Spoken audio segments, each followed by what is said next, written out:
राधे राधे प्रिय भक्तजनों, आपका स्वागत है आपके अपने YouTube channel magical world of Achyut पर। आज हम इस वीडियो में वट सावित्री व्रत कथा सुनेंगे। तो आइए कथा आरंभ करते हैं। भद्र देश के एक राजा थे जिनका नाम अश्वपति था। उनके कोई संतान नहीं थी। उन्होंने संतान की प्राप्ति के लिए मंत्रोच्चारण के साथ प्रतिदिन 1,00,000 आहुतियाँ दी। 18 वर्षों तक यह क्रम जारी रहा। इसके बाद सावित्री देवी ने प्रकट होकर वर दिया कि हे राजन, तेरे यहाँ एक तेजस्वी कन्या पैदा होगी। सावित्री देवी की कृपा से जन्म लेने के कारण कन्या का नाम सावित्री रखा गया। कन्या बड़ी होकर बेहद रूपवान हुई। योग्य वर्ण मिलने की वजह से सावित्री के पिता दुखी थे। उन्होंने कन्या को स्वयंवर तलाशने भेजा। सावित्री तपोवन में भटकने लगी। वहाँ साल्व देश के राजा धूम्रसेन रहते थे। क्योंकि उनका राज्य किसी ने छीन लिया था, उनके पुत्र सत्यवान को देखकर सावित्री ने पति के रूप में उनका वरण किया। परंतु नारद जी को जब यह बात का पता चला तो वह राजा अश्वपति के पास पहुँचे और कहा कि हे राजन, आप ये क्या कर रहे हैं? सत्यवान गुणवान है, धर्मात्मा है, बलवान भी है, पर उसकी आयु बहुत कम है। वह अल्पायु है। 1 साल के बाद ही उसकी मृत्यु हो जाएगी।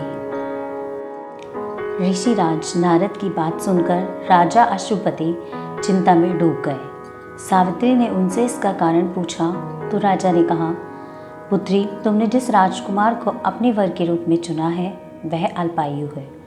तुम्हें किसी और को अपना जीवन साथी बनाना चाहिए। इस पर सावित्री ने कहा, पिताजी, आर्य कन्याएं अपने पति का एक ही बार वरण करती हैं। राजा एक ही बार आज्ञा देता है और पंडित एक बार ही प्रतिज्ञा करते हैं और कन्यादान भी एक बार ही किया जाता है। सावित्री हट करने लगी और बोली, मैं सत्यवान से ही विवाह करूंगी। राजा अश्वपति ने सावित्री का विवाह सत्यवान से कर दिया। सावित्री अपने ससुराल पहुंचकर सास ससुर की सेवा करने लगी। समय बीतता चला गया। नारद मुनि ने सावित्री को पहले ही सत्यवान की मृत्यु के दिन के बारे में बता दिया था। वह दिन जैसे जैसे करीब आने लगा, सावित्री अधीर होने लगी। उन्होंने 3 दिन पहले से ही उपवास शुरू कर दिया। नारद जी द्वारा कथित निश्चित तिथि पर पितरों का पूजन किया। हर दिन की तरह सत्यवान उस दिन भी लकड़ी काटने जंगल चला गया। साथ में सावित्री भी गई। जंगल में पहुंचकर सत्यवान लकड़ी काटने के लिए एक पेड़ पर चढ़ गए। तभी उसके सिर में तेज दर्द होने लगा। दर्द से व्याकुल सत्यवान पेड़ से नीचे उतर गए। सावित्री अपना भविष्य समझ गई थी। सत्यवान के सिर को गोद में रखकर सावित्री सत्यवान का सिर सहलाने लगी। तभी वहाँ यमराज आते दिखाई दिए। यमराज अपने साथ सत्यवान को ले जाने लगे। सावित्री भी उनके पीछे पीछे चल पड़ी। यमराज ने सावित्री को समझाने की बहुत कोशिश की, लेकिन सावित्री नहीं मानी। सावित्री की निष्ठा और पतिपरायणता को देखकर यमराज ने सावित्री से कहा, हे देवी, तुम धन्य हो। तुम मुझसे कोई भी वरदान मांगो। सावित्री ने कहा कि मेरे सास ससुर वनवासी और अंधे हैं, उन्हें आप दिव्य ज्योति प्रदान करें। यमराज ने कहा, ऐसा ही होगा, जाओ, अब घर लौट जाओ। लेकिन सावित्री अपने पति सत्यवान के पीछे पीछे ही चलती रही। यमराज ने कहा, देवी, तुम वापस जाओ। सावित्री ने कहा, भगवान, मुझे अपने पतिदेव के पीछे चलने में कोई परेशानी नहीं है। पति के पीछे चलना मेरा कर्तव्य है। यह सुनकर उन्होंने फिर से एक और वर मांगने के लिए कहा।